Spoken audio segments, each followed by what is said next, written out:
नमस्कार, मैं कमलेश कबीर आपका एक बार फिर स्वागत करता हूं इस नए एपिसोड में। आज अगर आप मीडिया को देखोगे तो 14 अगस्त को भारत विभाजन विभीषिका का दिवस मनाता है। अब इसको लेकर सत्ता पक्ष और विपक्ष दोनों में आर पार का जो है वो जंग दिखाई दे रहा है, एक दूसरे के ऊपर आरोप और प्रत्यारोप। अब सबसे बड़ा जो आरोप जो कांग्रेस पार्टी लगाती है भारतीय जनता पार्टी के ऊपर वो ये है कि क्या संघ का योगदान भारत की आजादी में था या नहीं था। इसको लेकर जो है वो तमाम तरीके के दावे किए जाते हैं, क्योंकि कांग्रेस पार्टी दावा करती है कि आजादी जो है वो कांग्रेसियों ने दिलाई, इसमें संघ का कोई योगदान नहीं था। तो इसके ऊपर अभी जो है वो फिलहाल मैं आपको जानकारी के लिए बता दूं कि इस पे मैं थोड़ा रिसर्च कर रहा हूं और कल उम्मीद है कि शाम तक मैं जो है वो इसके ऊपर एक फैक्ट्स के साथ वीडियो जरूर बनाऊं। तो उसके लिए आपको कल तक का इंतजार करना पड़ेगा और उसमें हम विस्तार से समझेंगे और फैक्ट्स के साथ समझेंगे कि आरएसएस का कितना योगदान था और कांग्रेस पार्टी का कितना योगदान था। इसके अलावा दिन भर जो चर्चा का विषय रहा, इसी से जुड़ा हुआ हम कह सकते हैं, क्योंकि जब भी संघ का या किसी और का नाम लिया जाता है तो वीर सावरकर का नाम सबसे ऊपर रखा जाता है। तो वीर सावरकर के मामले में कल ही हमने एक वीडियो बनाया था। उस वीडियो को लेकर आज आप कह सकते हैं कि राहुल गांधी भागा या फिर उनके वकील भागे। अब दोनों पे प्रश्न चिन्ह जो है वो खड़े होते हुए दिखाई देते हैं, क्योंकि कल एक नैरेटिव तैयार किया गया और वो नैरेटिव इसलिए तैयार किया गया क्योंकि जो मुद्दा राहुल गांधी ने उठाया उससे कांग्रेस पार्टी असहज दिखाई देती है। तो क्यों नहीं एक बार जो है वो फिर से आरएसएस को या हम कहें कि वीर सावरकर को वापस कटघरे में खड़ा किया जाए और यह बताया जाए कि गोडसे की सोच से जो है वो राहुल गांधी को खतरा है। लेकिन उनका यह नैरेटिव भी जो है वो ज्यादा नहीं चला। जो राहुल गांधी के वकील थे उन्होंने ये कह दिया कि उन्होंने ये मसौदा जो तैयार किया था वो राहुल गांधी की स्वीकृति के बिना किया था। तो अब सवाल यह है कि क्या कांग्रेस पार्टी में उनके कार्यकर्ता या कांग्रेस पार्टी की हाईकमान जो है वो मनगढ़ंत मुद्दे बनाते हैं। और अगर ये मनगढ़ंत नहीं था, क्योंकि एक बार के लिए अगर आप सोचोगे तो वकील जो है वो इस तरीके का मसौदा तैयार नहीं कर सकता। और अगर राहुल गांधी ने अगर ये ऐसा बोला था तो फिर राहुल गांधी ने अपने पैर जो है वो वापस किस तरीके से ले लिए।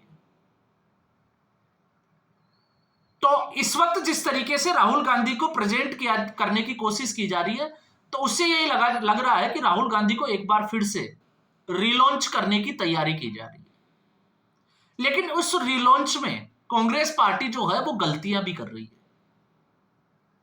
अब जो गलतियां कर रही है, अब उसमें आप जो है वो ये कह सकते हो तर्क के साथ कि आज सुप्रीम कोर्ट ने एक बड़ा फैसला दिया है कि इलेक्शन कमीशन जो 65 लाख वोटर है उनको मंगलवार तक अपनी वेबसाइट के ऊपर जिनके नाम कटे गए हैं उन लोगों को सार्वजनिक करें।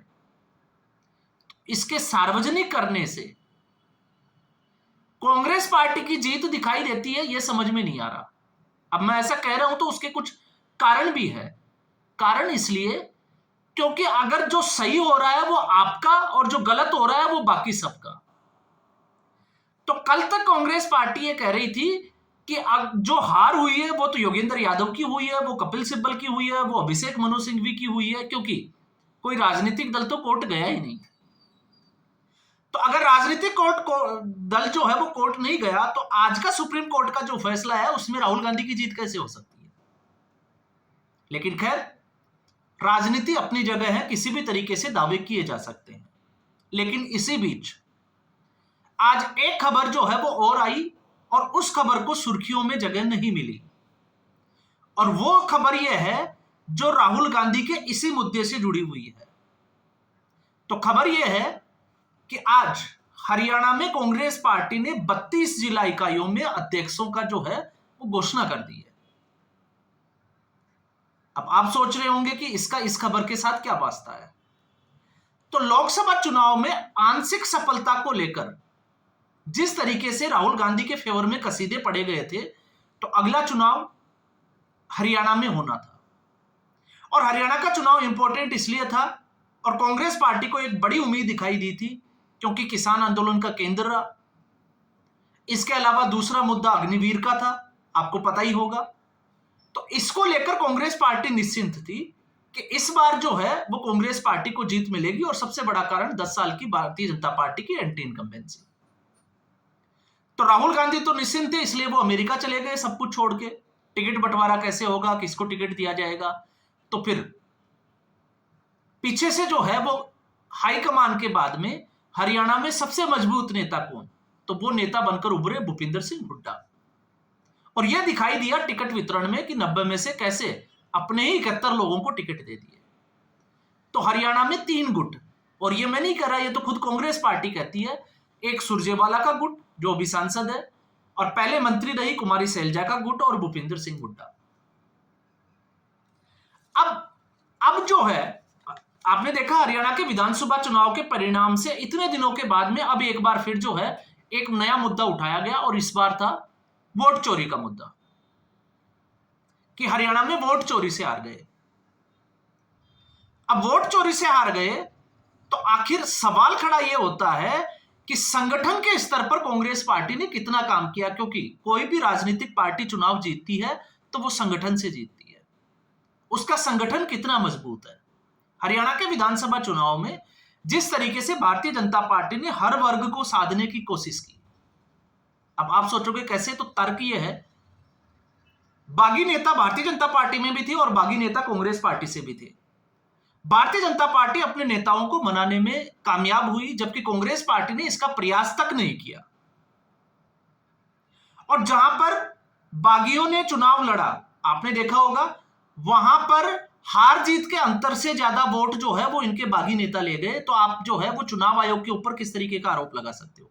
ये गलती किसकी थी?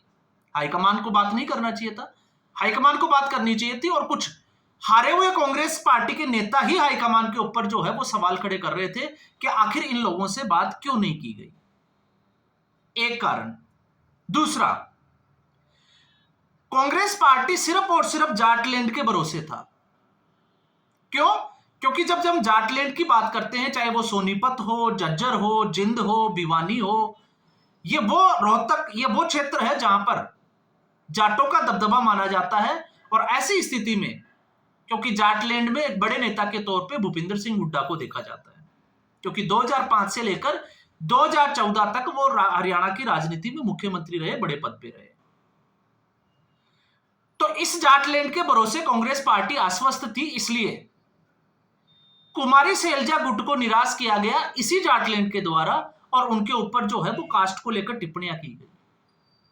आप उठाकर देखिए जस्सी पटवाड़ की जो नामांकन रैली थी उसमें क्या हुआ था, और उसके बाद में जिंद में दलित समाज ने एक बड़ी सभा की और वो कांग्रेस पार्टी के विरोध में की।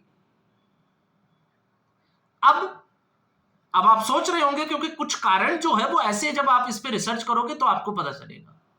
तो इसका प्रभाव क्या हुआ?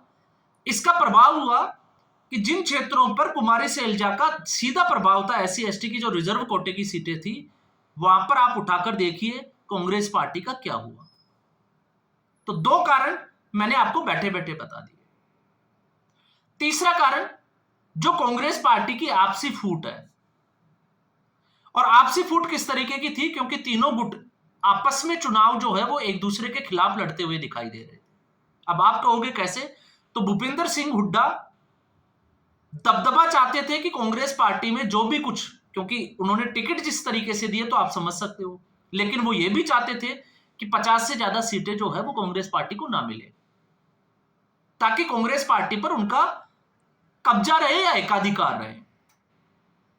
तो कुमारी सैलजा चुनाव के 4 दिन पहले तक, जब तक कि राहुल गांधी की रैली नहीं हुई, तब तक भूपिंदर हुड्डा के साथ में कोई भी मंच के ऊपर, या हम कहें कि सार्वजनिक मंच, शेयर नहीं किया। आप वो चीजें भी जो है वो उठाकर देख सकते हैं। तो ये भी जो है वो एक बड़ा कारण था। और फिर उसके बाद में जिस तरीके से फैक्ट फाइंडिंग कमेटी भेजी गई कि हरियाणा में हार के कारण क्या थे, तो एक बड़ी बात निकल कर आई कि संगठन के स्तर पर हरियाणा में काम ही नहीं हुआ। यह कांग्रेस पार्टी का खुद का आकलन है। लेकिन चूंकि कांग्रेस पार्टी लगातार हार रही है और उसकी जिम्मेवारी बनती है राहुल गांधी की, तो उनको डिफेंड करने के लिए अब जो है वो उसके ध्यान बटाने के लिए इसके ऊपर भी डाल दिया, उसके ऊपर डाल दिया, तमाम तरीके की बातें जो है वो कांग्रेस पार्टी में की जा रही है। तो अब सवाल यही खड़ा होता है कि आखिर आपको जिला इकाइयों के जहां संगठन स्तर पर एक तरफ भारतीय जनता पार्टी और आरएसएस लगे हुए थे, आपका मुकाबला भारतीय जनता पार्टी से है, तो आप लोगों ने अब तक 11 साल तक अध्यक्ष का चुनाव क्यों नहीं कर पाए? और फिर अध्यक्ष का जो चुनाव हुआ उसमें भी भूपिंदर सिंह हुड्डा का दबदबा साफ तौर से देखा जा सकता है। हालांकि खुश करने की कोशिश की है, क्योंकि ये कल ही रात को जो है वो ये लिस्ट, परसों रात को लिस्ट जारी हुई है, लेकिन क्योंकि कुछ जो है वो कुमारी सैलजा के समर्थक भी है। लेकिन फिर सवाल यही हो जाता है कि अब तक आप सोचकर देखिए हरियाणा विधानसभा चुनाव को कितना समय हो गया। कांग्रेस पार्टी की हालत यह है कि हरियाणा में विधानसभा में नेता प्रतिपक्ष का चयन नहीं कर पा रही। तो क्यों नहीं कर पा रही? क्योंकि हाईकमान सीधे तौर से भूपिंदर सिंह हुड्डा से टक्कर नहीं ले सकते, या हम कहें तो भूपिंदर सिंह हुड्डा को नाराज नहीं कर सकती। अब ये लोग जो है वो भले ही हाईकमान करते रहे, लेकिन हाईकमान की हरियाणा में भूपिंदर सिंह हुड्डा के सामने एक भी नहीं चलती। तो कारण जो है वो हार के आपके सामने है। आप बहाने जो है वो हजार बना सकते हैं। ऐसे ही आपने देखा, राजस्थान की भी हमने बात की थी, और आप देखिएगा आने वाले समय में जहां पर चुनाव हो रहे हैं वहां पर भी कुछ इस तरीके की स्थिति बनेगी, तो हम जो है वो आपको जरूर बताएंगे कि वहां पे क्या चल रहा है। लेकिन ये कांग्रेस पार्टी की वास्तविकता है, और कांग्रेस पार्टी की वास्तविकता यही नहीं रुकती। दिल्ली के विधानसभा चुनाव में जब कांग्रेस पार्टी के सारे सांसद और इंडिया अलायंस के जो है वो दिल्ली में रहते हैं, तो आप देखिए संदीप दीक्षित को अकेला क्यों छोड़ दिया गया। आपने देखा ही होगा किस तरीके से, चाहे वो रागिनी नायक हो, चाहे अलका हो, या फिर चाहे संदीप दीक्षित हो, ये लोग अपना जो है वो प्रचार कर रहे थे। इसके अलावा कांग्रेस पार्टी के बड़े नेता कहां थे? तो कांग्रेस पार्टी जीतेगी कैसे? कार्यकर्ताओं को विश्वास कैसे होगा? और जब इस तरीके से मुद्दे उठाए जाते हैं तो फिर आखिर उन मुद्दों को उछालकर जो है वो भाग क्यों जाते हैं? ये भी तो बड़ा सवाल है। तो इसलिए ये है कांग्रेस पार्टी का, क्योंकि जो लोग ये कहते हैं कि आजकल जो है वो मीडिया बायस हो गया है, मैं आपको सच्चाई बताऊं तो सच सुन के जो है वो तकलीफ होती है। ये देश की जनता भी चाहती है कि देश को एक मजबूत विपक्ष मिले, लेकिन मजबूत विपक्ष कैसा होगा ये बड़ा इंपॉर्टेंट है, उसका नेता क्या कर रहा है। तो मजबूत विपक्ष की जनता की चाहत है, इसीलिए तो कांग्रेस पार्टी को 99 सीटें दी। तो मजबूत विपक्ष कर क्या रहा है, आपको यह भी सोचना पड़ेगा। और अगर यही हाल रहा तो बिहार का चुनाव, पंजाब का चुनाव, पश्चिमी बंगाल में क्या हालत है? क्योंकि मैं इस पे वीडियो बना सकता हूं, क्योंकि पश्चिमी बंगाल में कांग्रेस पार्टी की हाईकमान से कांग्रेस पार्टी की जो प्रदेश की इकाई के नेता है वो बड़े नाराज चल रहे हैं, और उसके कारण भी बताऊंगा एक अलग से वीडियो में।